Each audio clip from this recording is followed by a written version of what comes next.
반갑습니다. HR 레시피 정황노무사입니다. 자, 오늘도 HR 꿀팁 시리즈로 여러분과 함께 찾아뵙도록 하겠습니다. 자, 제시카 나와주셨네요. 안녕하세요. 제시카입니다. 네, 안녕하세요. 요즘에 또 장마 기간이라 비도 많이 오는데 어떻게 잘 지내고 계신가요? 우산을 항상 챙겨 다녀야 될 것 같습니다. 네, 맞습니다. 지금 시즌은 거의 영국이네요. 네. 자, 건강 유념하시고 자, 오늘도 한번 시작해 보도록 하죠. 네, 그러면 오늘은 어떤 HR 꿀팁을 알려주실 건가요? 네. 제시카 출산 전후 휴가 아시죠? 네, 압니다. 네, 여성 근로자분이 이제 출산을 하시게 되면 출산 전후 휴가를 쓸 수가 있는데 얼마 전에 상담 전화가 왔었습니다. 회사의 근로자 분이 이제 임신을 하신 상태인데 출산은 예정일을 한 3개월 정도 남겨두고 계세요. 근데 유산 위험이 있다는 이제 진단서를 좀 받으셔가지고 미리 출산 전후 휴가를 좀 쓰고 싶다. 이제 이런 상황이었는데 근로자분이 요청하신 건 90일 부여되는 휴가 전부를 출산 전에 다 쓰고 싶다라는 거였어요. 근데 인사 담당자분이 출산 후에 45일 이상 보장을 해야 되는 걸로 알고 있어서 90일은 다 못 쓰는 걸로 알고 있는데 근로자 요청대로 90일을 다 부여를 해야 되는지 아니면 좀 일부는 거절을 할 수 있는지 그걸 물었던 사안에 대해서 설명드리도록 하겠습니다. 임사 담당자분의 고민이 느껴지는 부분입니다. 네. 유산 우려로 걱정하시는 근로자분 마음도 충분히 이해가 가고요. 네. 그러면 출산 전후 휴가와 관련한 법률 내용 간단히 알려주실까요? 예, 먼저 우리 법률부터 살펴봐야 되겠죠.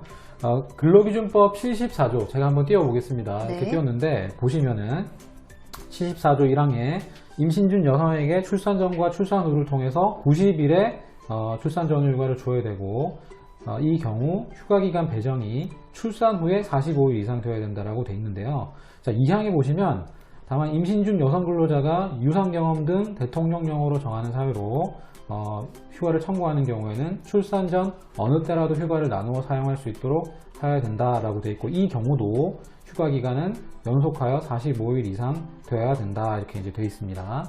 자, 그리고 시행령 43조가 이제 연이어 나오는데 그 대통령령으로 정하는 사유 세 가지밖에 없어요. 첫 번째, 임신한 근로자에게 유산 사상 경험이 있는 경우. 두 번째, 임신한 근로자가 출산 전후 휴가를 청구할 당시 연령이 만 40세 이상인 경우. 세 번째, 임신한 근로자가 유산 사상 위험이 있다는 의료기관 진단서를 제출한 경우. 이 세 가지가 예외 사유가 되겠습니다. 그렇다면 출산 전에 출산 휴가 90일을 다 사용하는 것도 가능한가요? 네, 그렇게 해드리고 싶지만 결론은 안 된다라고 볼 수가 있습니다. 왜냐하면 근거는 74조에서 봤던 산 후에 45일 이상을 무조건 보장을 해드려야 되기 때문에 출산 전후 휴가를 미리 쓸 수 있는 사유 세 가지에 해당한다 하더라도 다 쓸 수는 없어요. 네, 그래서 이제 45일을 출산 후에 배치를 하고 나머지 휴가를 이제 출산 전에 미리 쓸 수 있는 거죠. 실무적으로 짚어보면 출산하는 당일도 포함을 시켜야 되기 때문에 출산 당일 하루를 빼면 사실상 미리 당겨 쓸 수 있는 휴가는 44일 정도밖에는 이제 없는 거라고 볼 수가 이제 있는 거죠. 제가 이렇게 띄워드리겠습니다만 모성보호와 일가정 양립 지원에 관한 업무 편람이 있습니다. 고용노동부가 사용하고 있는 업무 편람이 있는데 2021년 버전 13페이지를 보시면 분할 사용 가능한 이제 기간은 최대 이제 44일이다라고 이제 표현을 이제 하고 있는 걸 알 수가 있고 출산 전후 휴가를 분할하여 사용하더라도 출산일과 출산 후 45일은 휴가 사용이 보장되어 하므로 분할하여 사용할 수 있는 휴가 기간은 최대 44일입니다. 출산 전 휴가는 치료기간을 부여하는 것은 아니기 때문에 근로자 의료기간 진단서상 치료기간 이상으로 휴가를 신청하였다 하더라도 최대 44일 범위 내에서 부여하는 것이 타당합니다 라고 정리를 하고 있습니다. 즉 유산사상 위험이 있다라고 진단서 받은 그 케이스예요. 그 케이스에서 진단서로는 뭐 예를 들면 60일 쉬는 게 필요하다 이렇게 나올 수는 있지만 그거하고는 상관없이 44일밖에는 쓸 수가 없다. 법률 근거 때문에 이렇게 해석을 하고 있습니다. 그렇다면 산전에 44일을 초과해서 사용해야 하는 경우는 실무적으로 어떻게 접근해야 할까요? 실질적으로 이런 경우 가끔 있죠. 정말 몸이 안 좋아서 이제 44일 이상을 써야 되는 경우가 있는데 자, 그렇다면 이렇게 됩니다. 44일까지는 출산 전 휴가를 미리 쓰는 개념으로 적용할 수 있을 테고 만약에 추가적인 휴가는 회사가 무급휴가로 부여하는 형태가 있을 수 있겠죠.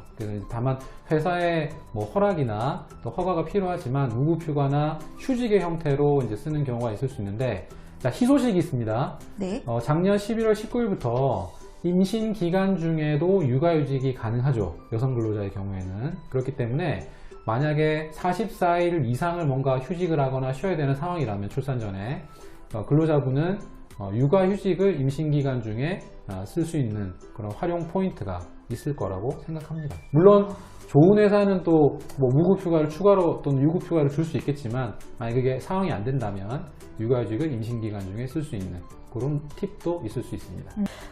대통령령에서 정한 사유가 있는 경우 출산 휴가를 미리 사용할 수 있지만 최대 44일이라는 점, 네. 그리고 44일을 초과하는 필요가 있는 경우 현재로서는 개인의 연차나 혹은 무급 휴가를 활용할 수밖에 없다는 점, 네. 잘 이해했습니다. 네, 그리고 육아휴직도 사용 가능한 포인트가 된다는 점, 네. 참고해 주시면 좋을 것 같습니다. 네. 어떻게 오늘 내용 유익하셨나요? 네. 네.